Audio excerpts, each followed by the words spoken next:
The scope's reticle danced in the heat shimmer. 847 meters downrange, the marketplace swam in waves of distortion that rose from the scorched earth like ghosts. Emma Reyes pressed her cheek against the stock of her M110, feeling the metal warm against her skin, despite the shade of the rooftop hide she'd occupied for the past 6 hours. 22 years old, 3 months into her first deployment, already 68 confirmed kills. Her father's voice echoed in her mind, that gravelly whisper from 1,000 training sessions back home. Stay cold, little soldier. The scope sees what your heart cannot afford to feel. Below, the humanitarian convoy rolled through the narrow street. 4 trucks, medical supplies, water purification tablets, things that kept people alive in a country that had forgotten how to do that on its own. Emma's job was simple. Keep the convoy breathing until it cleared the market and reached the distribution point 2 clicks north. The wind shifted.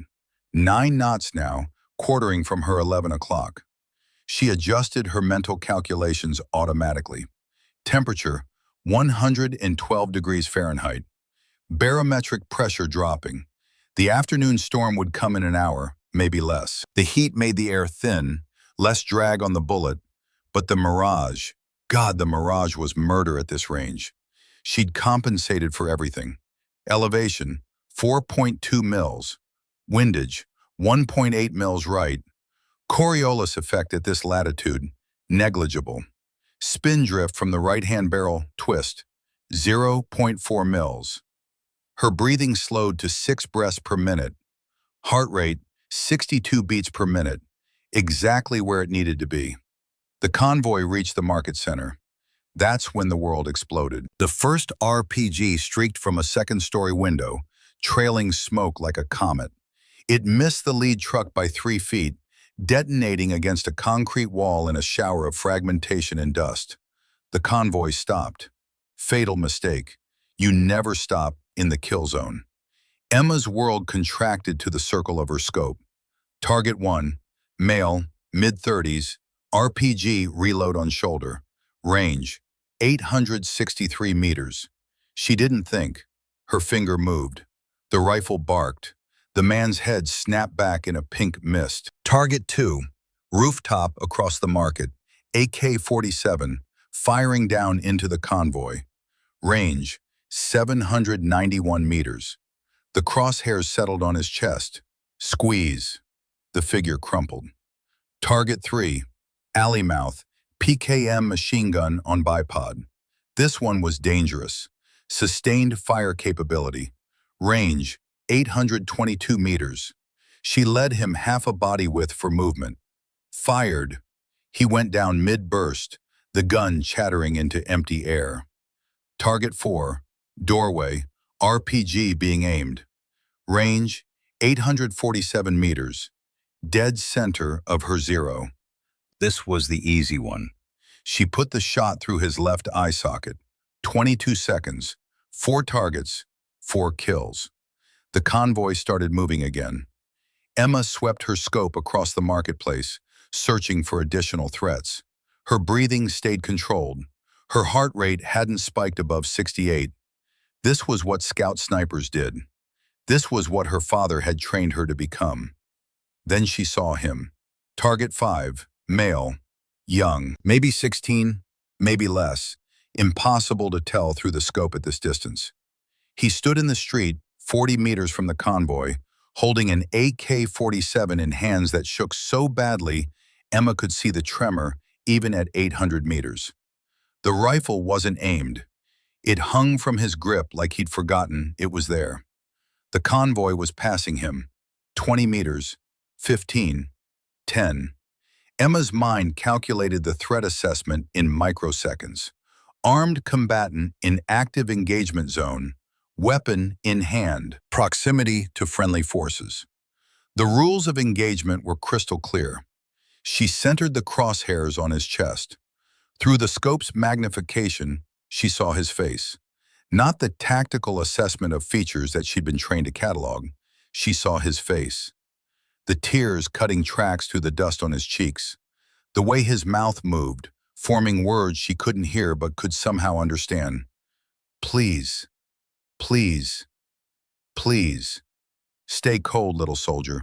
She squeezed the trigger. The rifle's recoil was gentle, familiar, a lover's touch she'd felt 1,000 times.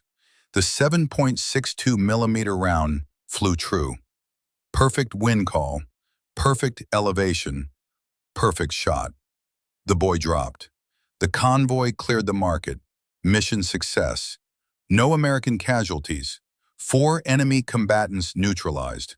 1 additional hostile eliminated. Clean engagement. Textbook execution. Emma zoomed her scope to maximum magnification, following the convoy as it disappeared down the street. But her eye caught on the boy's body as she panned past. Something about the angle, something about the way he'd fallen. She focused on him. The AK-47 lay 3 feet from his outstretched hand. The magazine was missing. The bolt was locked back on an empty chamber. Around his ankle, barely visible in the dust, was a thin wire that caught the sunlight like a spider's web. Emma's breath stopped. He hadn't been holding the rifle. He'd been tied to it, tied to the location. A human tripwire, a child's sacrifice to draw fire, to make the convoy stop, to bunch up the killing ground for the real ambush that would have come if Emma hadn't eliminated the RPG teams first. He hadn't been a combatant, he'd been bait. The scope blurred. Emma realized with distant surprise that she was crying. Her hands, which had been rock steady through 4 kills in 22 seconds, began to shake. The rifle trembled against her shoulder. Reaper 6, Overwatch, confirm all clear? The radio crackled in her ear. She couldn't speak, couldn't make her throat work. Reaper 6, confirm status. Emma's vision tunneled. The marketplace swam. The heat shimmer mixed with her tears until she couldn't tell what was real and what was distortion. She saw his face, would always see his face, not through the scope's sterile distance, but somehow closer, more intimate, as if she'd been standing right next to him when she pulled the trigger. His mouth forming words. Please, please, please. Reaper 6, respond. Her hand fumbled for the radio. When she spoke, her voice sounded like someone else's. All clear, returning to base. She broke down the rifle with hands that wouldn't stop shaking. The scope came off. The bolt came out. Each piece went into its designated slot in her pack. Muscle memory functioning, while her mind splintered into fragments she wasn't sure would ever fit back together. The convoy made it safely to the distribution point. They saved hundreds of lives that day with the supplies they delivered. The 4 men Emma killed would have murdered those aid workers, would have stolen those supplies, would have let those hundreds die. She'd made the right call. Every regulation, every rule of engagement, every tactical doctrine said she'd made the right call. But in the center of her scope's reticle, for the rest of her life, she would see a 16-year-old boy's face asking, please, please, please. The overhead lights in Ward C hummed with that persistent fluorescent buzz that never quite left your skull. Emma Reyes moved between the beds with practiced silence, her footsteps barely audible on the linoleum floor. She'd been at Forward Operating Base Rampart for 3 weeks now, and most of the Marines still didn't know her name. New Girl, they called her, or sometimes just the quiet one. She preferred it that way. Master Sergeant Jake Mercer watched her from his bed near the window, his left leg suspended in traction. He'd been watching her for 6 days now, though he couldn't say exactly why. Something about the way she moved, too precise, too aware. Like she was mapping the room every time she entered. You need anything, Master Sergeant? Emma asked, checking his IV line without meeting his eyes. Nah, you're good at this though. Better than Jenkins was. Jake shifted slightly, trying to get comfortable. The IED that had torn through his Humvee 2 weeks ago had shattered his femur in 4 places. Where'd you train? Johns Hopkins program? The answer came quick, rehearsed. Johns Hopkins, yes. Trauma specialization. She adjusted his pillow with efficient hands that somehow felt impersonal, despite their gentleness. Try to rest. Your vitals are good. She was gone before he could ask anything else. Across the ward, Corporal Victor Santos watched the exchange from his wheelchair. The IED that took Jake's mobility for 6 months had taken Victor's legs forever. But it hadn't taken his eyes, and those eyes had seen too much combat not to recognize certain things. "She's wrong," Victor said to Private First Class Danny Cross, who occupied the bed next to him. "Who, the nurse?" Danny was 22, with shrapnel wounds across his shoulder that were still fresh enough to weep through his bandages. "What's wrong with her?" "Not wrong like bad, wrong like off." Victor wheeled closer, keeping his voice low. "Watch how she moves. That's not regular people movement. That's tactical movement. She's checking sight lines, identifying cover, measuring distances." Danny squinted at Emma's retreating form. "You're paranoid, man. She's just a nurse." "Yeah? Watch this." Victor rolled his wheelchair directly into Emma's path as she returned from the supply room. Emma stopped. But she didn't stop like a regular person stops when someone blocks their path. She stopped like someone who'd calculated 3 alternate routes and 2 defensive positions before Victor had completed his turn. Her weight shifted to the balls of her feet. Her hands, holding a supply tray, positioned themselves for instant release if needed. It lasted less than a second. Then she smiled, that soft, professional nurse smile, and adjusted her path around him. "Excuse me, Corporal. How's the pain management today?" "Fine, ma'am. Real fine." Victor watched her pass. Then he looked at Danny. "You see that?" "See what?" "Exactly." In the supply room, Emma methodically restocked her cart. Gauze, antiseptic, saline, morphine auto-injectors. Her hands moved with automatic efficiency, but her attention was elsewhere. The window overlooked the eastern approach to the compound. 2 guard towers, chain link reinforced with concrete barriers. A single vehicle entrance. She noted the blind spot near the generator building, noted it again, the same way she had every shift for 3 weeks. "Bennett," Emma turned. Captain Sarah Lynn stood in the doorway, the head nurse and Emma's direct supervisor. At 42, Lynn had the weathered look of someone who'd seen too many casualties and learned to function through it anyway. "Good work with Mercer," Lynn continued. "His infection markers are finally dropping." "Thank you, ma'am." Lynn studied her for a moment. "You settling in okay? I know this place can be intense. If you need to talk..." "I'm fine, Captain, just focused on the work." "That's what I'm seeing, maybe too focused." Lynn's voice softened. "You're allowed to decompress, you know. Grab coffee with the other nurses. We do poker night on Thursdays." Emma offered a small smile that didn't reach her eyes. "I appreciate that. Maybe next week." She wouldn't. She never did.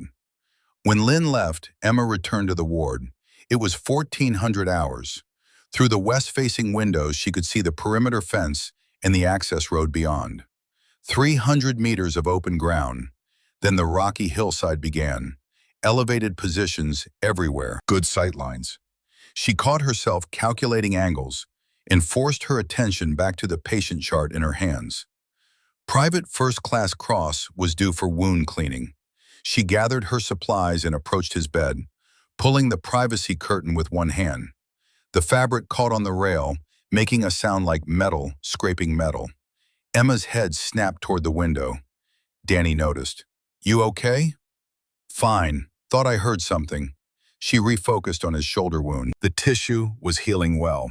No signs of infection. Her fingers worked with practiced precision, each movement economical and exact. "This is gonna sting," she warned, applying fresh antiseptic. Danny hissed through his teeth but stayed still. "You're good at this. Like, really good. Where'd you work before here?" "Different hospitals. Trauma centers mostly." Emma applied new gauze, her movements efficient. "Makes sense. You got those trauma doc hands. Totally steady." He watched her work. "My sister's a nurse back in Ohio. She says the hardest part is staying calm when everything goes to hell." "Your sister's right. But you're always calm, like ice-cold calm." It wasn't an accusation, just an observation. Even when they brought in those Marines from the IED strike last week, blood everywhere, everyone shouting, "You didn't even blink." Emma finished taping the bandage and met his eyes briefly. Someone has to stay calm, otherwise people die. She moved to the next bed before he could respond. By 1600 hours, the ward had quieted. Most patients were resting or absorbed in their phones and books. Emma completed her rounds, documenting vitals and medication administration with meticulous care.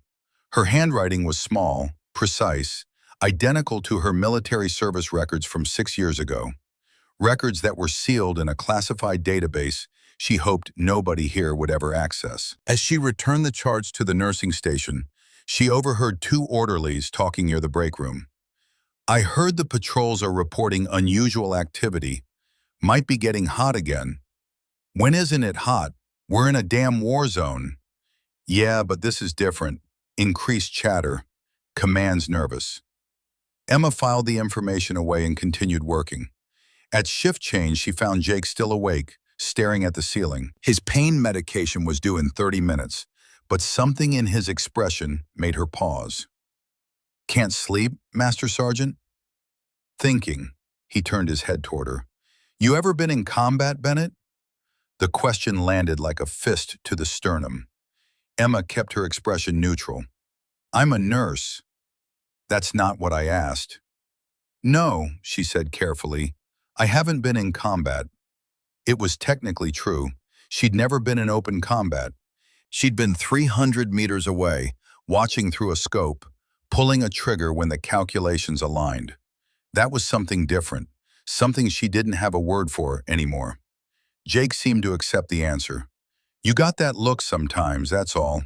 Like you're always watching the exits. Habit from trauma work. You learn to expect the worst." "Yeah, maybe." He didn't sound convinced. Emma finished her shift at 1800 hours and walked across the compound to the staff quarters, a converted barracks with thin walls and persistent dust. She showered, ate a protein bar, and lay on her bunk in the darkness. Sleep didn't come easily. It never did. In the silence, she could still hear the echo of that last shot she'd taken before leaving military service. Could still see the way the target had dropped.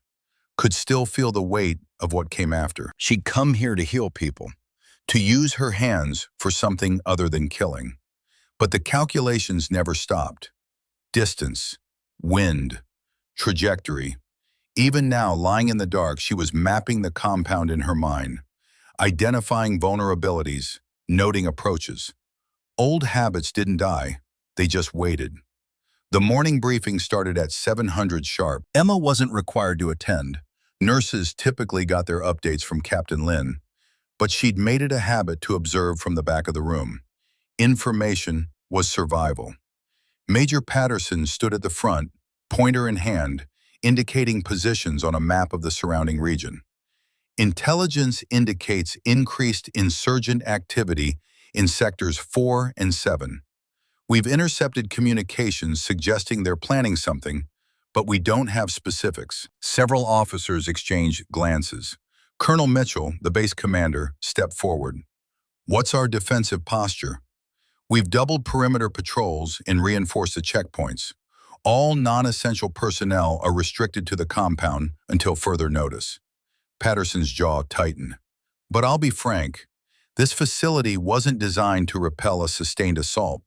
We're a medical station, not a firebase." "Then we make damn sure it doesn't come to that." Mitchell's voice carried the weight of command. "Security teams stay sharp. Medical staff needs to be ready for mass casualties. Dismissed." Emma slipped out before the room emptied and headed to the ward. The morning was already heating up, the sun beating down on the metal roofing with relentless intensity. Jake was awake, working through physical therapy exercises with one of the orderlies. He spotted Emma and waved her over. "Hey, Bennett, you hear about the security situation?" "Bits and pieces." "Command spooked. That means something real's coming." He flexed his injured leg carefully, grimacing. "You scared?" Emma checked his chart, avoiding the question. "Your range of motion is improving. Keep up the exercises. That's not an answer. I'm focused on my job, Master Sergeant. You should focus on healing. But as she moved through her morning rounds, Emma couldn't ignore the tension that had settled over the compound like a heavy blanket. The Marines sensed it too. Conversations were quieter. Jokes fell flat. Everyone was waiting. At 1100 hours, the power flickered.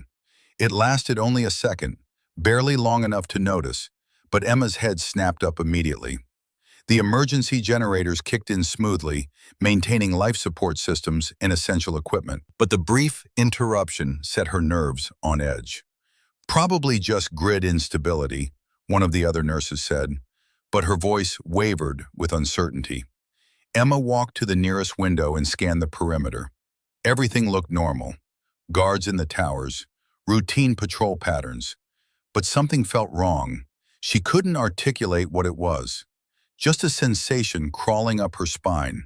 The same sensation she used to get moments before an enemy combatant appeared in her scope. Victor rolled his wheelchair up beside her. You feel it too, huh? Feel what? That thing where your gut tells you shit's about to get real. He'd been a squad leader before the RPG took his legs. He knew the signs. It's too quiet. Even the birds stopped singing. Emma listened. He was right. The usual background noise, insects, birds, distant vehicle sounds, had faded to nothing. Stay close to your bed, she said quietly, and keep your boots on. Victor's eyes widened slightly. You know something? No, but if something happens, mobility matters. She turned to face him. Make sure the other patients hear that. Casual. Don't start a panic. He nodded slowly. You're not what you seem, are you, Bennett? I'm a nurse doing my job. Right. Victor wheeled away, but Emma caught him whispering to Danny a moment later. Within minutes, several of the more alert patients were sitting up, lacing their boots, looking more ready. At 12:30 hours, the power flickered again, this time for 3 full seconds. Captain Lin frowned at the overhead lights. That's twice now. I'm calling engineering. Emma barely heard her. She was counting in her head. 2 disruptions, 90 minutes apart. That wasn't random grid instability. That was someone testing the system, figuring out response times, identifying backup power sources. She moved to the supply room and quietly began reorganizing equipment. Trauma supplies toward the front, stretchers accessible, extra tourniquets in reach. Danny found her there. Bennett, what are you doing? Prepping for mass casualties, just being proactive. Because of the power thing? Because we're in a combat zone and anything can happen. She met his eyes. Help me move these oxygen tanks. We need them closer to triage. They worked in silence for several minutes. Danny was smart enough not to ask more questions, but his movements had become urgent, matching her energy. At 1400 hours, the radio in the security office crackled with a distress call from one of the outer patrol units. The message was brief and broken. Contact. Multiple hostiles. Need backup. Then static. Emma heard it through the open doors she passed. She watched the security team scramble, grabbing rifles and gear. Major Patterson was shouting orders, coordinating response units. She kept walking, but her mind was racing. The pieces were coming together. Power disruptions to test defenses and confuse sensors. Probing attacks on outer patrols to draw resources away from the main compound. Classic diversionary tactics before a primary assault. She found Captain Lin in the administrative office. Ma'am, request permission to begin emergency triage setup. Lin looked up from her paperwork, confusion crossing her face. We haven't received any mass casualty alerts. The patrol unit that called for backup, if they're engaging multiple hostiles, will have wounded coming in fast. Better to be ready. The captain studied her for a long moment. You're very calm about this. Someone has to be. Fair enough, do it. Take whoever you need. Emma gathered 2 orderlies and began converting the physical therapy room into an overflow triage area. They moved tables, set up IV poles, organized supplies with military efficiency. The orderlies followed her instructions without question. She gave orders like someone who expected to be obeyed. At 14:45 hours, the convoy returned. 4 casualties, 2 critical. Blood and chaos flooded into the emergency bay. Emma was there immediately. Pressure on the femoral bleed. Saline bag hung. Airway secured. "I need plasma," she called out, not looking up from the Marine on her table. Someone thrust it into her hands. She worked with the focused intensity of a surgeon, stabilizing the patient until the doctor arrived to take over. When it was done, she stepped back, hands red to the wrists, and allowed herself one deep breath. Jake had witnessed the entire thing from his wheelchair in the hallway. When Emma walked past him to scrub down, he grabbed her wrist. "That wasn't rookie nursing," he said quietly. "That was combat medicine. Who are you?" Emma gently pulled free. "I'm the person who just saved that Marine's life. That's all that matters." But she could feel his eyes on her as she walked away. The questions were starting. The careful cover she'd maintained was beginning to crack. At 1600 hours, the power went out completely. This time, it didn't come back on. And in the sudden darkness, Emma heard the first explosion. The blast shook the building's foundation. Dust rained from the ceiling tiles as the emergency lights flickered on, casting everything in sickly red illumination. For one frozen heartbeat, nobody moved. Then the screaming started. "Everyone down!" Major Patterson's voice cut through the chaos. "We're under attack!" Emma's training overrode everything else. While nurses and patients scrambled in confusion, she moved with purpose. 6 years of nursing, unable to erase 2 years of combat training. This was the moment she'd been unconsciously preparing for since she arrived. She grabbed the nearest gurney and positioned it as a makeshift barrier near the entrance to Ward C. "Bennett, what are you doing?" Captain Lynn appeared at her elbow, face pale with shock. "Creating cover for the patients. We need to move the most vulnerable to interior rooms, away from windows." Emma's voice was calm, almost detached. "The explosion came from the main gate. They'll push through there first." "How do you—" Another explosion. Closer this time. The windows rattled but held. "No time." Emma grabbed Lynn's arm. The authority in her voice was unmistakable. "Get everyone who can walk to the center hallway, now." Lynn blinked once. Then she started shouting orders to the other nurses. Within seconds, organized chaos replaced panic. Emma moved through the ward with mechanical efficiency. "Master Sergeant Mercer, can you move?" Jake was already transferring from his bed to his wheelchair, jaw set with determination. "Yeah, what's happening?" "Armed assault, multiple hostiles." She helped secure his leg brace. "I need you to help get the immobile patients to safety. Can you do that?" "Damn right I can." He grabbed Victor's wheelchair. "Let's move, people." The Marines who could walk were already up. Some grabbed makeshift weapons, crutches, IV poles, anything. They'd been trained for this. Wounded or not, they were still fighters. Emma counted heads rapidly. 23 patients in this ward, 14 ambulatory, 9 requiring assistance. She pointed to Danny. "Private, help me with Johnson. We need to get him off the ventilator temporarily." They worked together, carefully disconnecting tubes and switching the patient to a portable oxygen tank. Johnson's vitals remained stable. Barely. Through the chaos, Emma's mind was mapping terrain. The central corridor had no windows, solid concrete walls. It was the most defensible position in the building. But it was also a trap if they got pinned there. She was thinking like a tactical operator, not a nurse.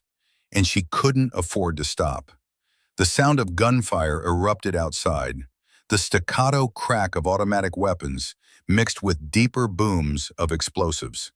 The security team was engaging. Emma counted the intervals between shots, calculating the size of the attacking force from the rhythm of the firefight. At least 15 hostiles, probably more.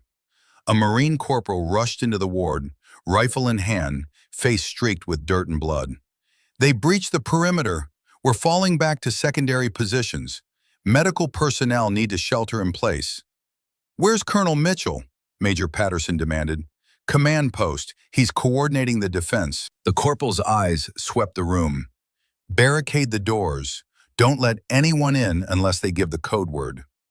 What's the code word? Emma asked. Nightfall. Anyone without it gets no entry.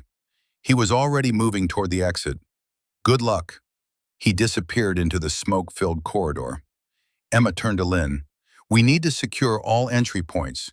Heavy furniture against the doors, windows covered. Make this place into a bunker. We're a hospital, not a fortress. We're whatever we need to be to survive. Emma was already pushing a supply cabinet toward the main entrance. Several Marines moved to help, their faces set with grim determination. Victor wheeled himself over to Emma. You've done this before. It wasn't a question. Emma didn't answer. She braced her shoulder against the cabinet and shoved it the final few inches into position. Everyone who can fight needs a defensive position. Windows, doorways, any approach vector. Approach vector, Victor repeated slowly. That's not nurse talk. A tremendous explosion rocked the building, so close that the floor buckled. Ceiling panels crashed down. Someone screamed. The lights went out again, even the emergency systems, plunging them into complete darkness. Emma's night vision adapted immediately. She could hear everything: ragged breathing, whispered prayers, the distant sound of boots on concrete. The enemy was inside the compound now, inside the building. Everyone stay quiet, she whispered, her voice carrying just far enough. Don't make a sound. The darkness pressed in like a physical weight. Emma moved by memory and instinct, positioning herself near the barricaded door. Her hand found a fire extinguisher mounted on the wall. Not ideal, but it would work as a weapon if necessary. Footsteps in the hallway, multiple contacts moving with tactical precision. Emma's pulse didn't change. 72 beats per minute, same as always when she was in the zone. She shifted her weight, testing her balance, calculating angles. The door handle rattled. Every person in the ward held their breath. Nightfall, a voice called from outside. Medical personnel, this is Lieutenant Drake. Open up. Emma didn't move. Something was wrong. The voice was right. The code word was right. But the rhythm of speech was off. The pacing was wrong. Open the door, the voice called again, more insistent. That's an order. Emma caught Jake's eye through the darkness. She shook her head fractionally. He understood. Then the bullets came. The door exploded inward, wood splintering around the lock. The barricade held for 3 seconds before being forced back. 4 men in tactical gear burst through, rifles raised. They weren't American soldiers. Everything happened in slow motion and all at once. The lead hostile swept his rifle across the room, finger on the trigger. Emma saw the trajectory, saw where the bullets would go, directly into the cluster of wounded Marines, unable to take cover. Her body moved before conscious thought caught up. She surged forward, fire extinguisher raised, and brought it down on the gunman's weapon with calculated force. The rifle discharged into the floor as it was knocked from his hands. In the same motion, she pivoted, using her momentum to drive her elbow into his throat. He went down choking. The second hostile swung toward her, but Jake was already there, hurling his crutch like a spear. It struck the man's face mask, buying Emma half a second. She dove for the fallen rifle. Her hands found it in the darkness. Muscle memory took over. Check the safety, confirm the round in the chamber, acquire the target. The room was chaos. Marines fighting with whatever they had, nurses screaming, hostiles trying to gain control. Every eye in the room locked onto Emma. She stood there, rifle still shouldered, breathing steady, her face illuminated by the muzzle flash after image burned into everyone's retinas. Jesus Christ, someone whispered. The fourth hostile was backing toward the door, weapon raised but hands shaking. Emma tracked him with absolute stillness, the rifle an extension of her body. Drop it, she said quietly. You have 3 seconds. He dropped it. Face the wall, hands behind your head. She checked his pulse professionally, then moved to the one she'd shot. Dead. Clean kill. Minimal suffering. The second hostile was groaning, blood streaming from his broken nose. Emma zip-tied his hands with practiced efficiency, then hauled him into a sitting position against the wall next to his companion. "Someone bring me a medical kit," she said. "Even prisoners get treated." The Marines just stared at her. Danny found his voice first. "Who that she had—" "Because that's what I would do." Emma looked at the faces watching her, shocked, confused, beginning to piece things together. "If we don't move now, we're all dead. I need everyone mobile, ready to relocate. We can't defend this position." "Where do we go?" Jake demanded. Emma closed her eyes briefly, visualizing the compound layout. The surgical wing, reinforced walls, fewer access points, elevated position. It's defensible. She opened her eyes. Emma's posture shifted subtly, not quite at tension, but close. 4 hostiles breached this position. 1 KIA, 2 secured, 1 fled. Patterns suggest this was reconnaissance in force, testing response capabilities.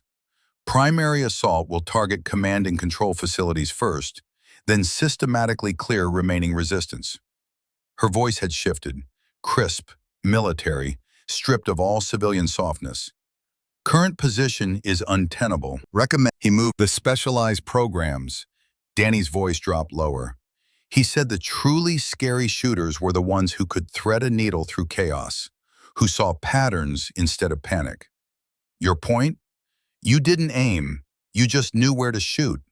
His eyes searched her face. "You were one of them, weren't you? A sniper."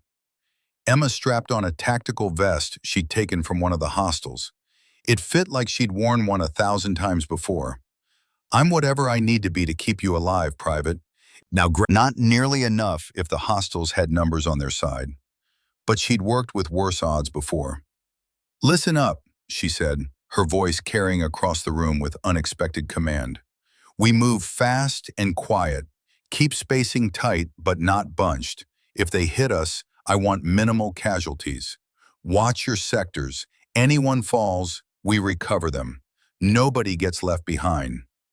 "Since when does a nurse run tactical movement?" one of the security team muttered. Jake answered before Emma could. "Since she'd left this world behind, sworn she'd never return to it.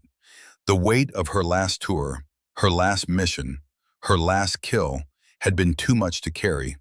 But the weight of all these lives, these wounded Marines trusting her, these frightened nurses following her, these people who would die without her, that was a weight she couldn't refuse." She took a breath and stepped into the corridor, rifle up, senses hyper-alert. Behind her, a small army of wounded warriors and frightened healers followed. And in that moment, Emma Reyes stopped being a nurse pretending to be ordinary. She became what she'd always been, a weapon pointed at anyone who threatened her people. The corridor stretched ahead like a throat waiting to swallow them. Emma moved with her rifle at low ready, each step placed with deliberate care. Behind her, the group shuffled forward in organized chaos. Stretchers carried by Marines, nurses supporting walking wounded, Major Patterson bringing up the rear with his security team. Emma's awareness expanded outward in rings. 5 meters, visual sweep, checking corners. 10 meters, audio scan, filtering footsteps from ambient noise. 15 meters, tactical assessment, identifying cover positions and kill zones. The compound's layout unfolded in her mind like a 3-dimensional map. She knew where they were, knew where they needed to go, knew every intersection, every sightline, every place an ambush could wait. "Hold!"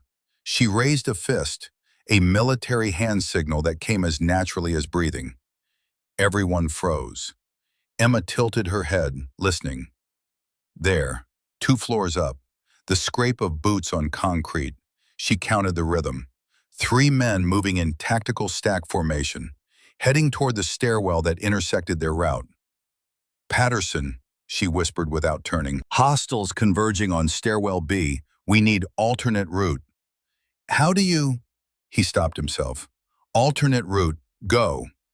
Emma pivoted, leading them down a maintenance corridor she'd noticed during her first week. It was narrow, lined with pipes and electrical conduits, barely wide enough for the stretchers. But it was also structurally reinforced and had no windows, a tunnel rather than a gallery. Jake wheeled alongside her at the front. You memorized the entire building layout, didn't you? Habit. That's not a normal habit. Neither is getting shot at. They emerged into a junction room filled with laundry equipment. Emma held up a hand, scanning the space. 2 doors, one leading toward the surgical wing, one leading outside. She moved to the external door and peered through the reinforced glass. The compound yard was a war zone. Smoke drifted across the open ground. Bodies lay scattered, both attackers and defenders. Fires burned in 2 buildings, and approaching from the east, moving with military precision, were at least 20 more hostiles. They've got numbers, she muttered. They've got coordination. She watched their movement patterns, reading the tactical formation like a language. Professional, not insurgents. This is a trained unit. What? Patterson appeared at her shoulder, following her gaze. His face went pale. Jesus Christ. Those are mercenaries, Emma finished. Probably former military. They're executing a proper assault plan. She pointed. Fire team providing suppression. Breaching team on the move. Support element waiting for the opening. You're reading all that from here? Emma turned away from the window. We need to move now. They'll have that door breached in 3 minutes. She led them toward the surgical wing at a faster pace. Patients grimaced in pain, but didn't complain. They'd all seen the enemy forces. They understood the stakes. Halfway there, Emma spotted movement ahead, a figure rounding the corner. She had her rifle up in an instant, sight picture perfect, finger on the trigger. Nightfall, the figure shouted, hands raised. Lieutenant Drake, his face blackened with soot, uniform torn. Don't shoot! Emma lowered the weapon. Lieutenant, status! Drake stumbled toward them, clearly in shock. They hit us everywhere at once. Coordinated strikes on communications, power, and perimeter defenses. We've got maybe 20 effective fighters left. The rest are dead, wounded, or cut off. His eyes found Patterson.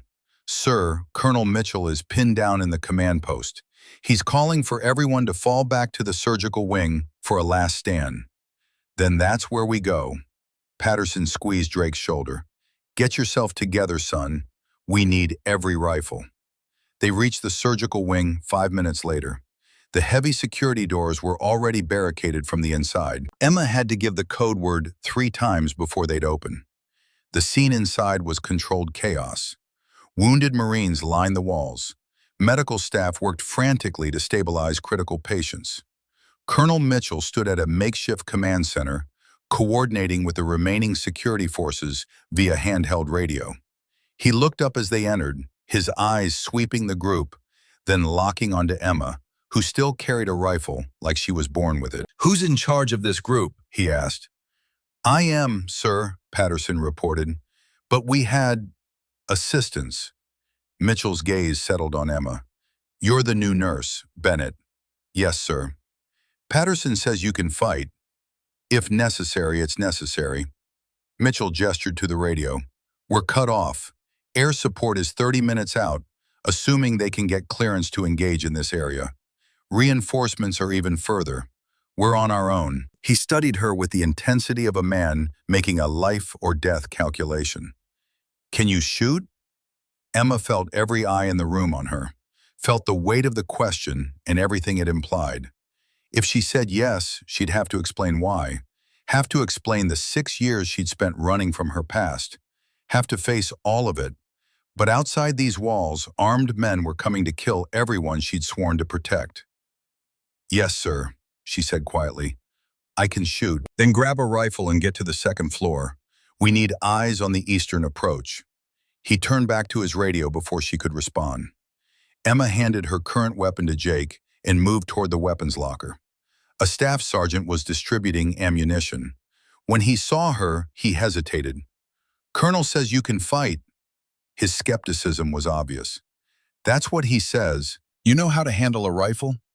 Emma picked up an M4 carbine, checked the chamber, verified the optics, tested the trigger pull, and made 3 micro adjustments to the stock and sling, all in under 15 seconds. The staff sergeant's eyebrows rose. Okay then, what else you need? Sidearm, extra magazines, tactical vest if you have my size. She paused.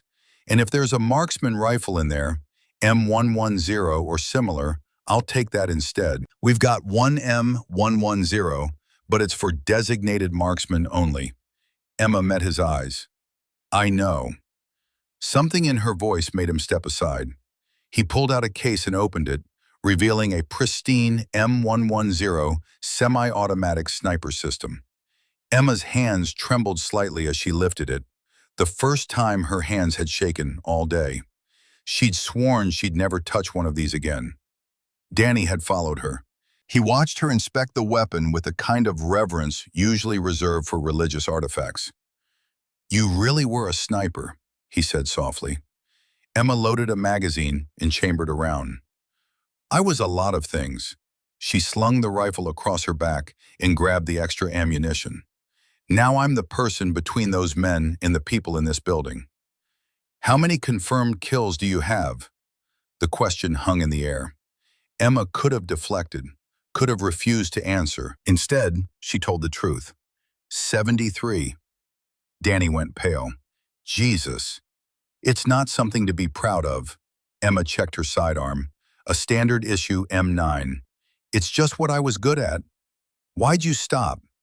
Because I got tired of being good at killing. She started toward the stairs. Now I'm trying to be good at saving. Not sure which one's harder. She climbed to the second floor, finding a position near a reinforced window with clear sight lines to the eastern approach. The window was already sandbagged. Someone had prepared this position earlier. Emma set up the rifle, adjusting the bipod, checking the scope 0, calculating for wind and distance. Muscle memory flowed like water. 3 years of training, 2 years of active deployment, 5,000 rounds on the range, and 73 lives taken from hundreds of meters away. Her hands were steady now. This was familiar ground. A Marine corporal was already at the next window, watching through binoculars. He glanced over. You're the nurse, right? The one who killed 3 guys downstairs? 2, Emma corrected, eye to scope. One's still alive. Still, he looked at her rifle. You know how to use that thing? Emma found a target in her scope, a hostile moving across the compound, 800 meters out. She watched him, calculating. Wind from the west at 8 knots. Temperature 76 degrees. Barometric pressure standard. The distance was nothing. The shot was clean. She adjusted her breathing and squeezed. The rifle bucked gently against her shoulder. 800 meters away, the hostile dropped. The corporal's binoculars swung to follow. Holy shit, did you just? They're moving to flank the southern position, Emma reported calmly, already scanning for the next target. 3 fire teams, staggered approach. Someone needs to warn the defenders. The corporal grabbed his radio, stammering out the warning. Colonel Mitchell's voice crackled back, demanding details. The corporal looked at Emma. Who spotted them? Bennett, Emma said, tracking another target. 2nd floor, eastern window. Copy that. There was a long pause. Bennett, this is Mitchell. Give me a count. Emma swept her scope across the battlefield. 27 hostiles visible. Estimate another 15 to 20 hidden or in reserve. They're setting up a mortar position behind the motor pool. Recommend immediate countermeasures. Another pause. Understood. Good eyes, Bennett. Keep feeding me intel. Roger that, sir. The corporal stared at her. You're not just a sniper, you're like elite-level sniper. I'm whatever we need to survive. Emma found another target, exhaled, fired, the second kill. Focus on your sector, Corporal. We've got more incoming.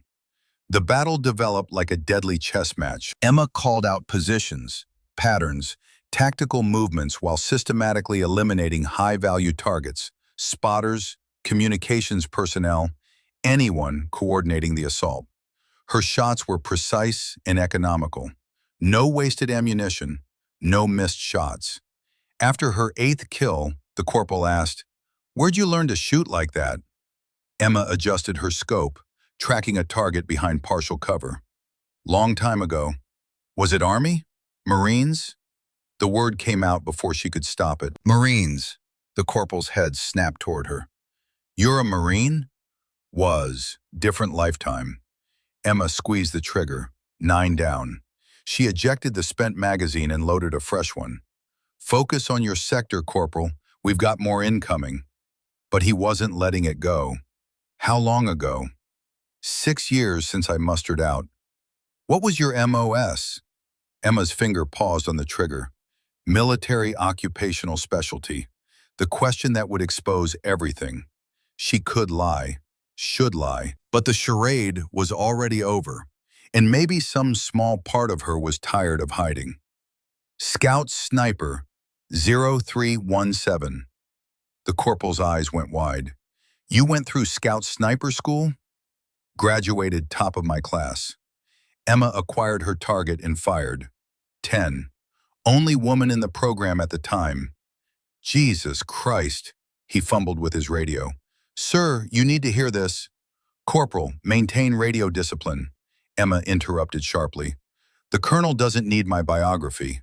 He needs tactical information." But it was too late. Word was already spreading through the building like wildfire. The quiet nurse was a Scout Sniper. The woman who changed bedpans had more confirmed kills than most infantry units. Within minutes, Marines were looking at her differently, not with the gentle courtesy reserved for medical staff, but with the hard respect reserved for fellow warriors. Captain Lynn appeared at the top of the stairs, face flushed. "Bennett, we need to talk." "I'm a little busy, Captain." Emma tracked another target but held her fire. Wrong angle, too much risk of collateral damage. She waited. "You lied to me, on your application, in your interview, every single day since you arrived." "I didn't lie. I am a nurse, trained, licensed, competent." The target moved. Emma adjusted, fired. 11. "I just didn't mention my previous career." "Your previous career as a goddamn military sniper." "Scout Sniper," Emma corrected mildly. "There's a difference." Lynn grabbed her shoulder, forcing Emma to look at her. "Why? Why hide it? Why work as a nurse if you were some kind of elite operator?" Emma met her eyes and for the first time let the walls come down. "Because I was tired of killing, Captain. Because every time I closed my eyes I saw faces, 73 faces, and I couldn't carry them anymore." She turned back to her scope. "I thought if I saved enough people, it might balance out, might make me something other than a weapon." The anger drained from Lynn's face, replaced by something like understanding. "Does it balance out?" "I don't know yet." Emma found another target. "Ask me when this is over." 12. Colonel Mitchell's voice crackled over the radio. "All personnel, enemy force is preparing for a major push. They're massing at the northern perimeter. This is it. Everything they've got. Hold your positions and make every shot count." Emma scanned the northern approach through her scope. Mitchell was right. She counted 43 hostiles forming up, more than she'd seen previously. They'd been holding reserves. This was a knockout punch. "They'll use smoke," she said to the corporal. "Cover their advance, then come in fast and hard." "How do you know?" "Because it's what I do." Emma adjusted her position slightly, getting a better angle on the staging area. "When that smoke goes up, they'll have about 90 seconds of concealment. That's when I need to work." Jake rolled his wheelchair up to the sandbag position, his legs still in the brace. He'd strapped on a tactical vest and carried a rifle across his lap. "They're saying you're some kind of legend." "They're exaggerating. 73 confirmed kills, top Scout Sniper graduate, only woman to make it through." Jake's voice was quiet but firm. "That's not exaggerating. That's a damn legend." Emma kept her eye to the scope. Legends don't shake when they change bandages, Jake. Legends don't have nightmares about the people they've killed. She took a breath. I'm just someone who was very good at a terrible job.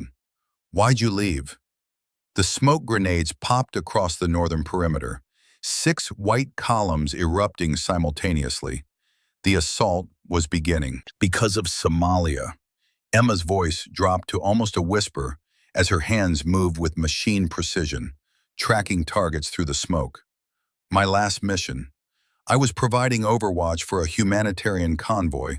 We got ambushed. I had multiple targets, civilians in the mix, rapidly evolving situation. She fired. 13. Adjusted. 14. Her hands moved like they were separate from her body. I made the right calls, took out the hostiles, saved the convoy. Flawless execution according to command. 15. 16. But one of the targets was a 16-year-old kid with an AK-47. I saw his face through the scope for half a second before I pulled the trigger. 17. He looked terrified, not angry, not fanatical, just scared. And I killed him anyway because that's what the mission required. She paused, her finger resting on the trigger. After that, I couldn't do it anymore. Couldn't be the person who made those calculations. So I left. Went to nursing school. Tried to become someone who saved scared kids instead of shooting them. The smoke began to clear. Emma had eliminated 17 hostiles in 90 seconds. The assault wave was shattered before it reached the walls. The survivors retreated in disarray. Jake watched her with something like awe. You just broke their attack. I delayed it. They'll regroup and try again. Emma's hands were shaking now, delayed stress response kicking in. She'd kept it under control during the shooting, but the cost was coming due. And eventually they'll figure out where I'm positioned and target this room specifically. Then we move you to a different position. No. Emma began breaking down her rifle, preparing to relocate. Then I go hunting. Captain Lin reappeared with a medical bag. You're bleeding. She pointed to Emma's arm, a cut from shrapnel that Emma hadn't even noticed. It's nothing. Let me be the judge of that. I'm the nurse here. Lin's voice had a wry edge. Or the nurse who's actually admitting she's a nurse anyway. Emma let her clean and bandage the wound. As Lin worked, she said quietly, for what it's worth, you're the best trauma nurse I've ever worked with, even with the hidden past, maybe because of it. Thanks, Captain. Call me Sarah. I think we're past formality. She finished taping the bandage. You know they're going to ask you to do more than just shoot, right? Mitchell's going to want you involved in planning the defense. I'm not a tactician. You're the most tactically competent person in this building. Don't pretend otherwise. Sarah squeezed her shoulder. You spent 6 years running from what you were. Maybe it's time to stop running and accept that you can be both. A killer and a healer. A weapon and a hand. Emma didn't respond. She gathered her gear and headed for the stairs, Jake rolling alongside her despite his injury. Where are you going? He asked. To brief the colonel, to help plan the defense. She paused on the landing, looking back at the window where she'd just killed 17 people. And then I'm going outside to take the fight to them. Because Sarah's right, I'm tired of running from what I am. And what's that? Emma met his eyes. The thing that stands between my people and anything that wants to hurt them, whether that means changing bandages or pulling triggers. They descended the stairs together, heading toward a command center where a Marine Corps colonel was about to take tactical advice from a nurse with 73 confirmed kills and counting. The command center had transformed into a war room. Maps covered every available surface. Radio chatter crackled from multiple handsets. Colonel Mitchell stood at the center of it all, coordinating what was left of his defense force with grim determination. He looked up as Emma entered. Bennett, your shooting just bought us 15 minutes. Well done. They'll adjust their tactics, sir. Next assault will be harder. Then we'd better be ready. Mitchell gestured to the map. I'm open to suggestions. Every head in the room turned toward Emma. The weight of their attention was suffocating. She'd spent 6 years avoiding exactly this, being the person in charge, making the calls that determined who lived and died. But they were waiting, and people were dying. Emma stepped forward and studied the map. Current defensive posture is purely reactive. We're waiting for them to hit us, then responding. That's a losing strategy against superior numbers. We don't have the manpower for offensive operations, Major Patterson said. We're down to maybe 30 effective fighters, many of them wounded. Then we don't need offensive operations.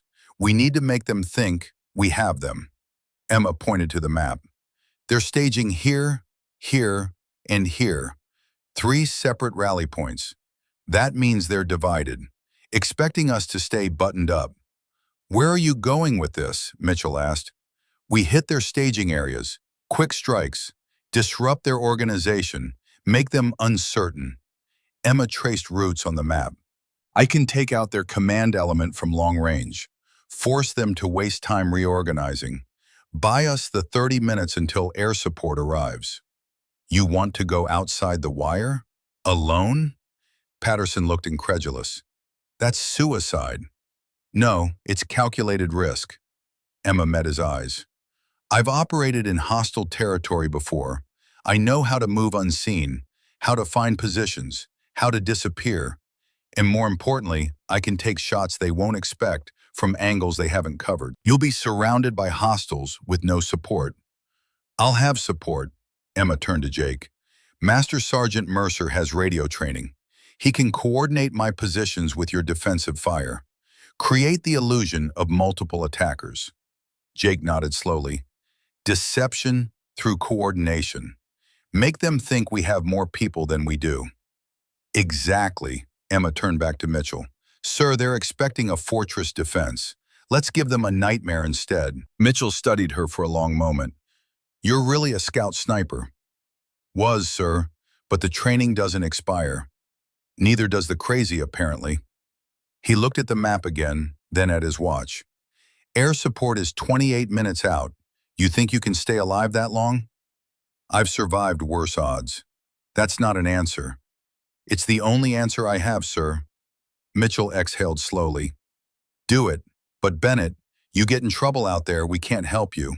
You'll be on your own. Understood. Emma gathered her gear, rifle, ammunition, tactical vest, sidearm. She moved with the mechanical efficiency of someone who'd done this 100 times before. Sarah appeared with additional supplies. Extra medical kit, tourniquets, quick clot. Because you're still a nurse, and nurses plan for worst-case scenarios. Thanks. Emma strapped on the kit, trying not to think about having to use it on herself. Danny limped over, his face pale but determined. Let me come with you. You need a spotter. You can barely walk, Private. I can see fine, and I'm a decent shot. His jaw set stubbornly. Marines don't leave Marines to fight alone. Emma started to argue, then stopped. He was right. She did need a spotter. And more than that, she understood the need to contribute, to fight, even when your body was broken. She'd felt that same need every day of her nursing career. Stay close, follow my lead. If I say run, you run. She looked at him seriously. You understand? This isn't bravery we're doing. It's necessity. I understand. They moved to the emergency exit on the ground floor, a reinforced door facing the eastern perimeter. Emma cracked it open and scanned the area. Smoke still hung in the air from the earlier fighting. Bodies littered the compound. The enemy had pulled back to regroup, leaving a temporary lull. Time to move, she whispered. They slipped through the door and into hell. The compound had transformed into a moonscape of destruction. Craters pocked the ground. Buildings smoldered. The air smelled of cordite and burning rubber. Emma moved through it like a ghost, using every piece of cover, every shadow, every distraction. Danny followed with surprising grace despite his injuries. The kid had good instincts.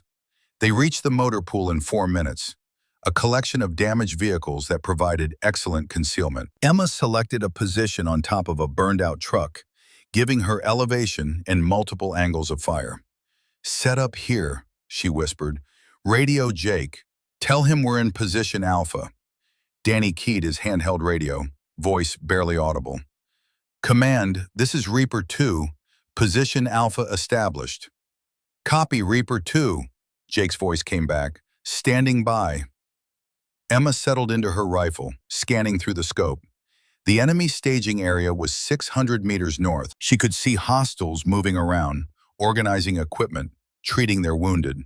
They thought they were safe, thought the hospital staff was pinned down and helpless. Time to correct that assumption. She found the command element, 3 men standing around a map directing others. Leaders, high-value targets. She ranged them. 632 meters. Wind negligible. Clear shot. "Danny, count of 3. I fire, then you call it in." "Roger." Emma controlled her breathing, found the perfect stillness between heartbeats. 3. The rifle barked. The first commander dropped. Before his companions could react, Emma had already shifted to the second target. Fired. He went down. The third man dove for cover. Smart. But Emma had anticipated it. She tracked his movement and put a round through his shoulder as he scrambled behind a barrier. "Reaper 2 to command," Danny called. 3 targets down at northern staging area. "Enemy is scattered." Mitchell's voice came back. "Copy. Defensive teams prepare to engage on my mark." The hostiles at the staging area were panicking now, unsure where the shots came from. Some fired wildly toward the hospital. Others looked for the sniper in completely wrong directions. Emma was already moving, Danny right behind her. They relocated to a new position, a partially collapsed building offering different angles. "Position Bravo," Danny reported. Emma found the western staging area through her scope. She took out their communications operator first, then their heavy weapons specialist. 2 shots, 2 kills. The enemy formations began fragmenting, falling back to defensive positions. They weren't attacking anymore. They were reacting. Emma and Danny moved again and again. Each position gave her new angles, new targets, new opportunities to sow chaos. The hostiles were firing at ghosts now, wasting ammunition on empty windows and abandoned vehicles. Jake coordinated perfectly from inside, timing defensive fire to make it seem like attacks were coming from multiple directions. The enemy was surrounded by phantoms. Emma checked her watch. 15 minutes had passed. 13 minutes until air support. "How many have you gotten?"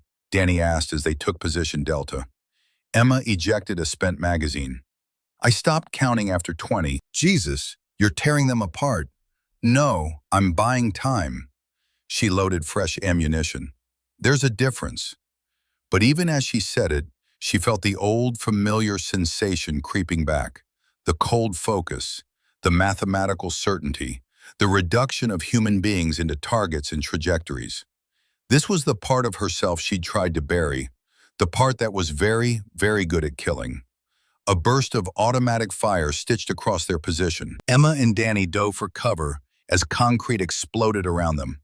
"They found us," Danny shouted. "Time to move." Emma grabbed his arm and hauled him toward the exit. Bullets tracked their movement. They scrambled through a gap in the wall and rolled into a drainage ditch just as an RPG screamed overhead. The explosion was deafening. Heat washed over them. Emma's ears rang. "You hit?" she asked Danny. "No. You?" "I'm good." She crawled forward, pulling him along. They emerged 50 meters away behind a supply shed. The enemy was advancing now, pushing toward their last position.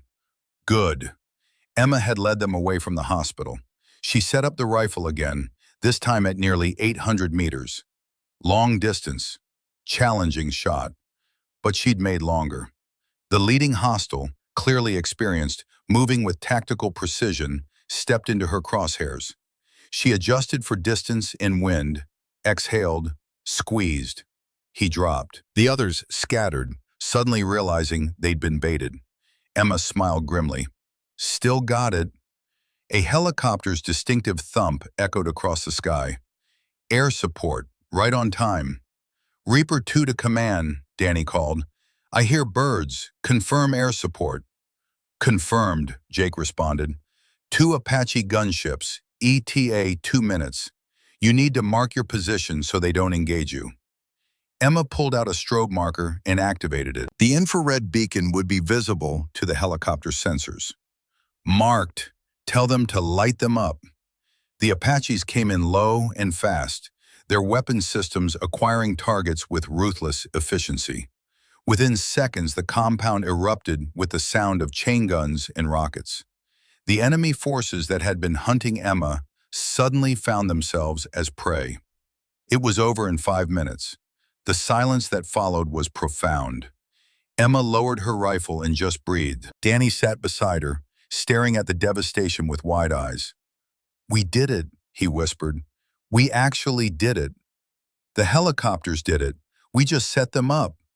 Emma stood slowly, every muscle aching. "Come on, let's get back before they think we're hostiles." They made their way back to the hospital through the wreckage. The Marines at the door recognized them immediately, not as a nurse and a wounded private, but as the two-person nightmare that had turned the tide. Colonel Mitchell met them in the entrance. "Hell of a show, Bennett." "Just doing the job, sir." "That was way beyond the job." He looked at her seriously. "I'm putting you in for a commendation. What you did today saved a lot of lives." Emma thought about the lives she'd taken, added them to the running total in her head. "With respect, sir, I'd rather you didn't. I'm trying to leave that part of my life behind." "I don't think that's possible anymore." Mitchell gestured to the Marines gathering around. "These people know what you are now, know what you can do. You can't put that genie back in the bottle." He was right. Emma could see it in their faces. Respect, yes, but also expectation. They'd seen the weapon. They'd never see just the nurse again. And maybe that was okay. Maybe she didn't have to be one or the other. Maybe she could be both. The compound fell into an exhausted quiet. The Apaches made one more pass to ensure all hostiles were neutralized, then departed to refuel. Medical evacuation helicopters were inbound. 30 minutes to start evacuating the most critical patients. Emma helped with triage, her hands returning to the familiar work of nursing. But everything felt different now. The other nurses watched her differently. The Marines spoke to her differently. She'd crossed a line, and there was no going back. She was checking Private Johnson's vitals when Mitchell appeared with a radio in hand. "Bennett, we've got a situation." She looked up. "Corporal Webb's team is pinned down at the southern perimeter. Multiple wounded, one critical. Private Daniels has arterial bleeding. Webb can't stop it. Daniels has maybe 5 minutes." Emma's head snapped up. "Sir." "No," Mitchell said immediately. "We don't know if that area is secure. I'm not losing anyone else today. Daniels will die without immediate medical intervention. And you'll die if you go out there." Mitchell's voice was firm. "Bennett, that's an order. Stand down." Emma set down her equipment and picked up her rifle. "Sir, with respect, I didn't become a nurse to let Marines bleed out." "Bennett, that's an order." She was through the door before he could finish. The southern perimeter was 400 meters away across open ground, completely exposed. Emma moved fast but smart, using what cover existed, constantly scanning for threats. Her nurse's instincts screamed that every second counted. Her sniper's instincts screamed that rushing would get her killed. She compromised, moving in controlled sprints between cover points. Halfway there, movement caught her eye. A hostile, wounded but armed, struggling to bring his rifle to bear. He hadn't seen her yet. She could take the shot easily, but something made her hesitate. He was bleeding badly, probably dying already. Young, maybe 20. She thought about the 16-year-old in Somalia, the scared face through her scope. "Drop it," she called out, rifle aimed. "Drop the weapon and I'll get you medical help." The hostile turned toward her, eyes wide with pain and fear. For a moment she thought he might comply. Then he swung his rifle up. Emma fired. He dropped. She stood there for a heartbeat, waiting for the familiar rush of guilt. But it didn't come. This was different from Somalia. This wasn't a kid caught up in something he didn't understand. This was a professional fighter who'd attacked a hospital, who'd made his choice. She continued moving. The southern perimeter position was a disaster. 3 Marines down, one clearly dead, one unconscious, and Corporal Webb trying desperately to save Private Daniels with a field dressing that was already soaked through. Emma slid into position beside them. "I've got him. Cover our exit." Webb's face flooded with relief. "Thank God. I didn't know what else to do." "You did fine. Now watch our backs." Emma stripped away the inadequate bandage and assessed the wound. Severed femoral artery. Daniels was going into shock, skin pale and clammy. She had minutes at most. Her hands moved with automatic precision. Tourniquet first, high and tight. Quick clot powder directly into the wound. Pressure dressing. IV for fluid replacement. The training from 2 careers merged seamlessly. The sniper's steady hands, the nurse's medical knowledge. "Stay with me, Daniels," she murmured. "You're not dying today." His eyes fluttered open. "Bennett," they said. "Sniper. I'm lots of things right now. I'm your nurse.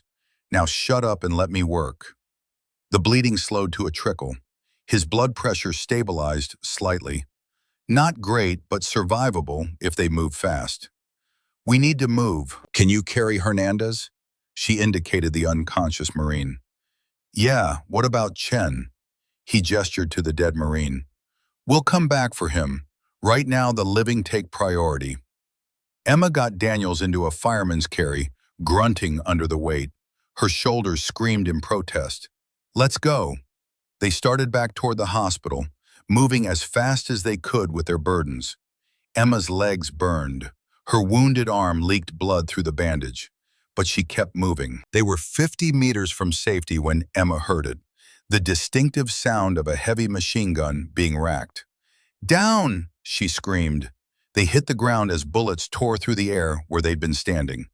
The weapon was positioned in the wreckage of a guard tower, a position Emma had cleared earlier, or thought she had. "We're pinned!" Webb shouted, trying to shield Hernandez with his own body. Emma's mind raced. The hospital was 50 meters ahead. The machine gun was 70 meters to their right. They were caught in the open with wounded men and no cover. The tactical solution was clear. Someone had to take out that gun. The moral calculus was equally clear. She was the only one who could do it. "Webb, when I move, you run. Get them to safety." "What? No, I'm not leaving you." "That's an order, Corporal." Emma was already sliding Daniels toward him. "You're a Marine. Marines save their brothers. Now get ready to run." She checked her rifle. 3 rounds left in the magazine. 2 spare magazines in her vest. Probably enough. Hopefully enough. The machine gun opened up again, bracketing their position. Emma used the noise to mask her movement, rolling to the left toward a shallow crater. The gunner tracked toward her, rounds chewing up the ground. She made it to cover and came up firing. 2 quick shots, both missing. The angle was wrong. The gunner was partially protected, but it drew his attention away from Webb and the wounded. "Go!" she screamed. Webb hesitated for only a second, then grabbed both wounded Marines and started dragging them toward the hospital. He was strong but slow with the weight. The gunner swung back toward them. Emma broke cover and ran perpendicular, drawing fire. Bullets cracked past her head. She dove behind a wrecked vehicle, her heart hammering. She needed a better angle, needed elevation. The burned-out guard tower next to the machine gun position. If she could get up there, 20 meters above ground, she'd have a clear shot straight down into the emplacement. But getting there meant crossing 30 meters of open ground directly toward the enemy position, and climbing while being shot at. It was insane. It was also the only option. Emma took 3 deep breaths, centering herself. This was what scout snipers did. The impossible shots, the insane angles, the calculations that required absolute faith in your training. She thought about Daniels bleeding out, thought about Webb struggling to save his brothers, thought about all the Marines in that hospital who trusted her to be the weapon that protected them. She ran. The machine gun opened up immediately. Emma zigzagged, making herself a harder target. Bullets spanged off metal around her. One grazed her leg, a hot line of pain she ignored. She hit the tower ladder and started climbing, using one hand while keeping her rifle slung. The gunner couldn't depress his weapon enough to hit her this close, but she could hear him screaming at someone, probably calling for backup. She reached the top platform and swung her rifle around. The machine gun position was directly below, 30 meters down. The gunner was exposed from this angle, frantically trying to relocate his weapon. Emma's hands were rock steady. She centered the crosshairs on his head. "Stay cold, little soldier." But then she heard something else. Her father's voice, yes, but also Sarah's voice. "Stay compassionate." "I'm sorry," she whispered, and fired. The gunner slumped. The machine gun fell silent. Emma allowed herself one shaking breath, then started climbing back down. Her leg was bleeding steadily now. Her vision was starting to blur at the edges, shock setting in. She made it to the ground and stumbled toward the hospital. The Marines at the door ran out to help her, catching her as her legs gave out.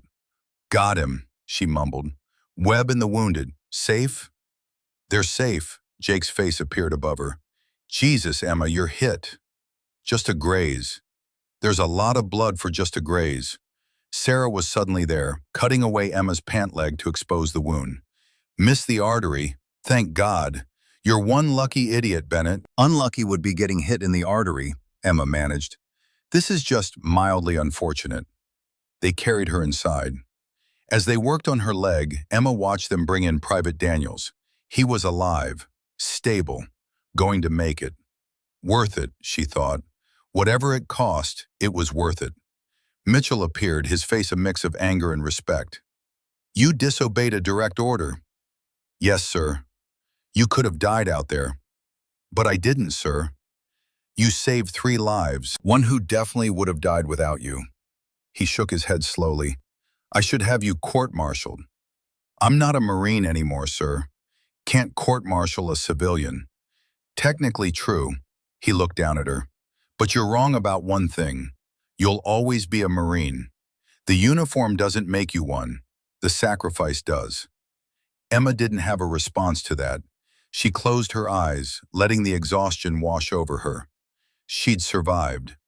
They'd survived. And maybe, just maybe, she'd figured out how to be both things at once. The killer and the healer, the weapon and the hand. The medical evacuation helicopters arrived 20 minutes later, their rotors beating the air like artificial thunder. Emma watched from a stretcher as they loaded the most critical patients first. Private Daniels, his color better now after proper transfusions. Corporal Hernandez, still unconscious but stable. A dozen others whose names she'd learned while changing their bandages and checking their vitals over the past 3 weeks. Her leg wound had been properly cleaned and sutured. The medics wanted to put her on the first flight out, but she refused. There were people worse off who needed those seats more. "Stubborn doesn't even begin to describe you," Sarah said, sitting beside her stretcher. "I mean that as a compliment." "Thanks, I think. I put you in for a civilian Medal of Valor." Mitchell agreed immediately. Sarah's voice softened. "What you did today, both of you, the sniper and the nurse, that was heroism by any definition." Emma watched another stretcher being loaded into a helicopter. "I'm not a hero. I'm just someone who did what needed doing." That's what all heroes say. The compound was slowly coming back to life. Engineers were assessing structural damage. Security teams were establishing a proper perimeter. Reinforcements had arrived from a nearby base, securing the area properly for the first time in hours. And everywhere, Marines were telling stories about the quiet nurse who turned out to be a one-woman army. Danny limped over, his arm in a fresh sling. "Hey, they're saying you took out at least 30 hostiles today, maybe more." "I wasn't exactly keeping count."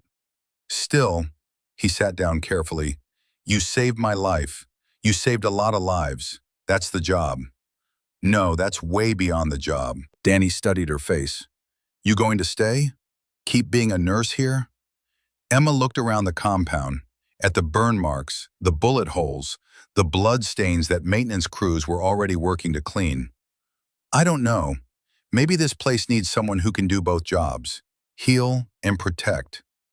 Or maybe you need a place where you can do both, Sarah offered quietly, where you don't have to choose between being a nurse and being a warrior. Before Emma could respond, Jake wheeled up with Victor alongside him. They're saying you might leave, Jake said without preamble. Can't let that happen. Master Sergeant, no, hear me out, Jake leaned forward. I've been in the Corps for 12 years.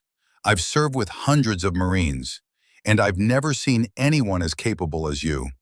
Not just the shooting, the leadership, the tactical thinking, the absolute refusal to abandon your people. That's rare. That matters. He's right, Victor added. We need people like you. People who can bridge the gap between combat and care.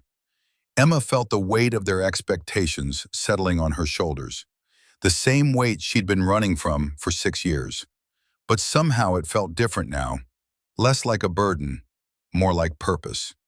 I'll think about it, she said finally. Think fast, Jake grinned. We've got a betting pool going on whether you stay. I've got $50 saying you do. Despite everything, Emma laughed. You're betting on my life decisions? Hey, you made us a lot of money today. Least you can do is help me recoup some losses. His expression turned serious. But really, we'd be honored to have you stay, however you want to serve. The helicopters lifted off, carrying the wounded toward proper medical facilities.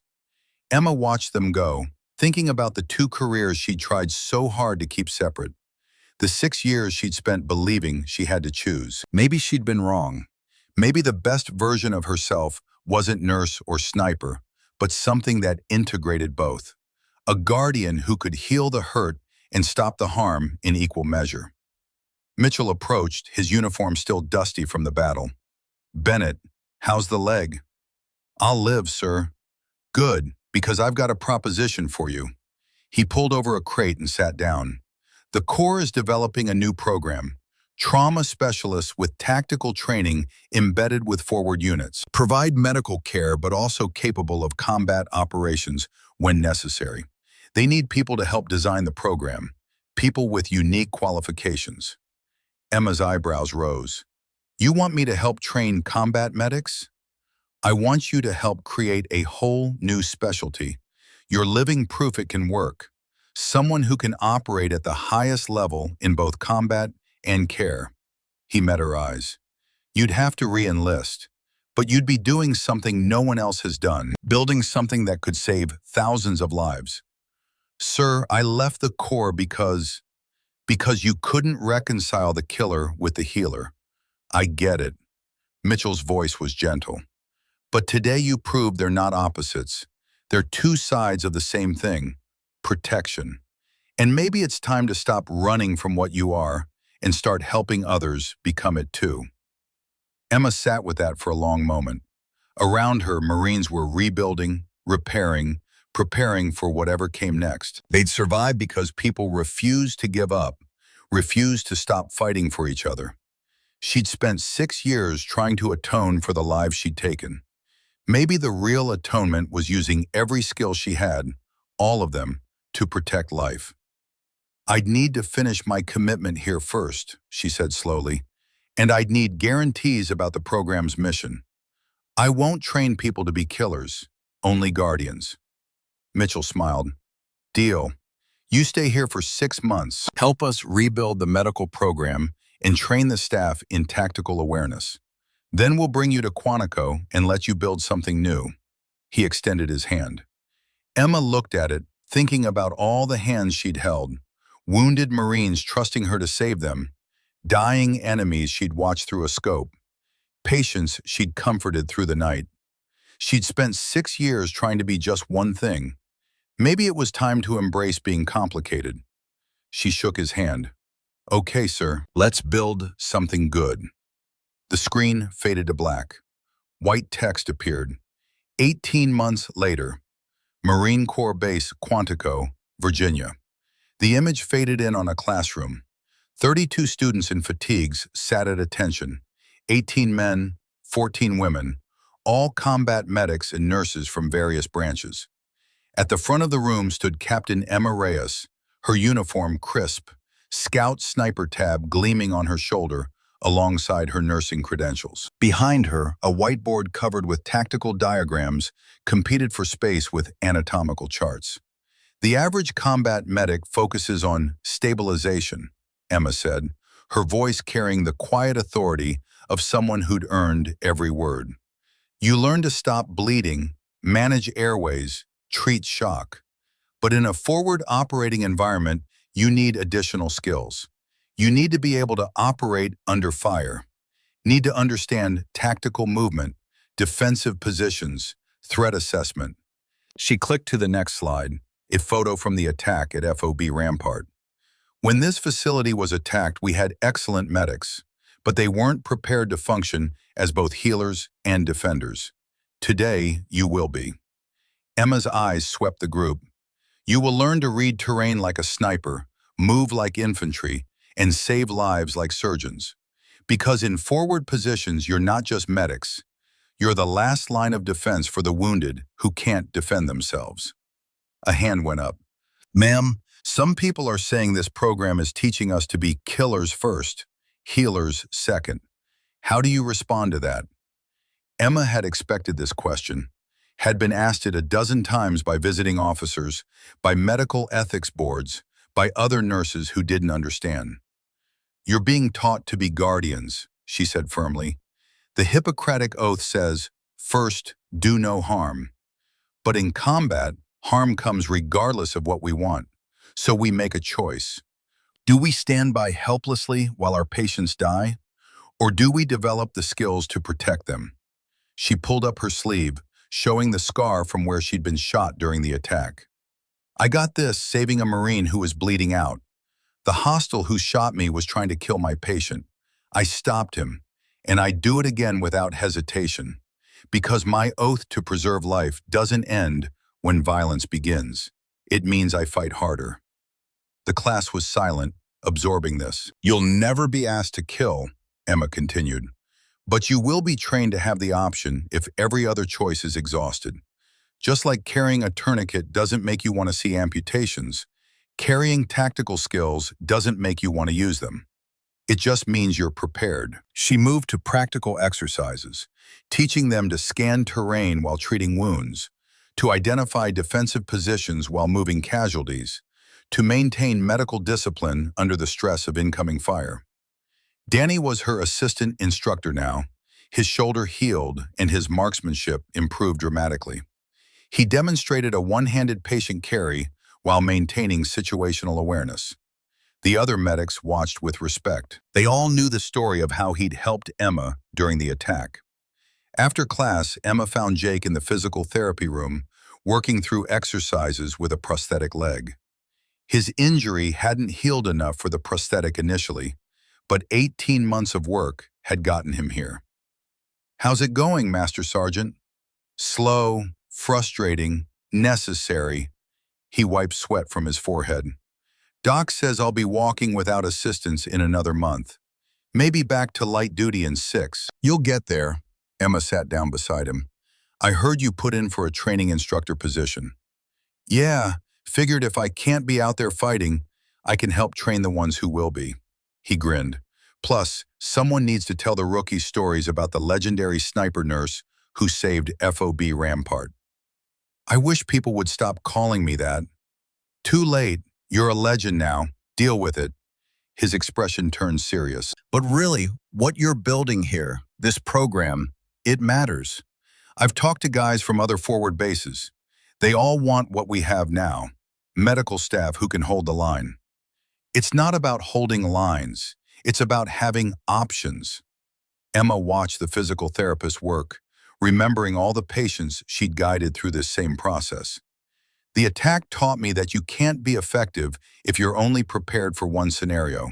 Flexibility saves lives. And that's why they're sending you to brief the Joint Chiefs next month, right? To spread this gospel? Emma nodded. They want me to design the full program curriculum. 6 months of development, then we start training the first official class. She looked at Jake. You should come help design the physical training components. You're one of the best tactical minds I've worked with, and you understand what it means to protect people when you're not at full strength. That perspective matters. Jake was quiet for a moment. Yeah, okay, count me in. They shook hands, and Emma felt the program taking shape. Not just her vision, but a collaborative effort bringing together the best of combat experience and medical expertise. That evening, she found Sarah in her office, finishing paperwork. The captain looked up and smiled. There's the woman of the hour. How was class? Good, they're learning fast.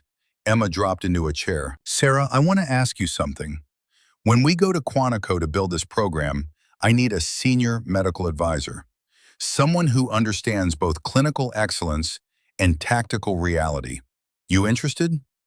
Sarah set down her pen. You want me to leave FOB Rampart, this facility? I want you to help create a program that will improve every facility. You've seen what happens when medical staff aren't prepared for combat scenarios. You've lived through it. Emma leaned forward. Help me make sure it never happens again. That's a big ask, Emma. This is my home. It was mine too. But sometimes the biggest impact means leaving home to build something larger. Emma stood. Think about it. No pressure, but the offer stands. She left Sarah's office and walked across the compound as the sun set. The place looked almost normal now. Repairs complete, new buildings constructed, scars mostly hidden. But everyone who'd been here during the attack carried invisible scars. They remembered. They changed. Emma passed a group of Marines in training, practicing tactical medicine drills under Danny's supervision. She heard him teaching the same principles she taught him. Maintain awareness, protect your patient, understand your environment. The legacy spreading. She reached her quarters, a small room, sparse but comfortable. On the wall, she'd hung two items, her nursing license and a photograph of her Scout sniper class. 23 faces staring at the camera with fierce determination. She'd been the only woman in that photo. Now she was working to make sure that would change. Her phone buzzed with a message from Mitchell. Pentagon is interested in your program. Want to brief Joint Chiefs in October. Congratulations, you're changing doctrine. Emma smiled. Changing doctrine. 6 months ago, she'd been hiding who she was, ashamed of her past, trying to be something simple and uncomplicated. Now she was integrated, complete, not running from anything. A knock at her door. Private Johnson, the 19-year-old she'd saved during the counterattack. He was back to light duty now, his wounds healed. Ma'am, sorry to bother you. I just wanted to say, he struggled for words. I wanted to say thank you for coming to get me, for refusing to let me die out there. You don't need to thank me, Johnson. That's what we do. We protect each other. But you didn't have to. You could have stayed safe. His voice cracked slightly. I think about it sometimes, how close I came, how you risked everything. Emma remembered the machine gun fire, the climb up that tower, the impossible shot. You're a Marine. Well, whatever I am. But that means we don't measure risk against life. We just act. Still, thank you. He saluted, not regulation for a civilian, but heartfelt, and left. Emma closed the door and sat on her bunk, thinking about the path that had led here, the shots she'd taken, the lives she'd saved, the two careers she'd tried to keep separate that had finally, inevitably, merged. She'd come to FOB Rampart thinking she could leave violence behind, thinking she could be just a healer, just a helper, just someone who saved instead of destroyed. But the attack had taught her the truth. She was both, would always be both. And that wasn't a flaw or a failure. It was a strength.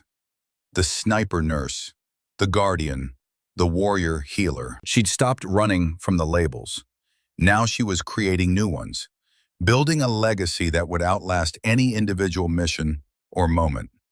6 years ago, she'd left the Marines because she couldn't carry the weight of who she was.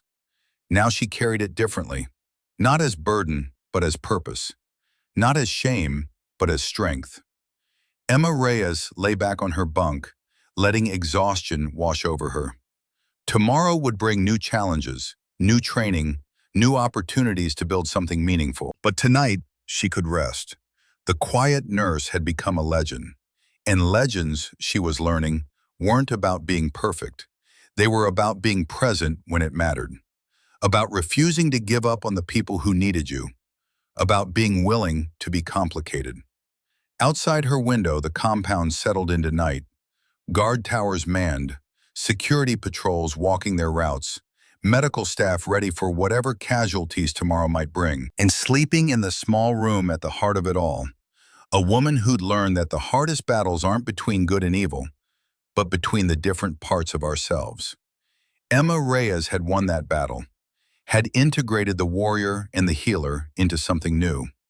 And in doing so, she'd become exactly what she'd always been meant to be, a guardian standing between her people and anything that threatened them, a nurse who could save lives, a sniper who could take them, a legend who refused to be just one thing. The Marines didn't know the rookie nurse was a scout sniper until armed men stormed the military hospital and she showed them who she really was. Now they'd never forget. Her mantra echoed in the darkness: stay cold, stay skilled, stay compassionate. That's how you become a guardian.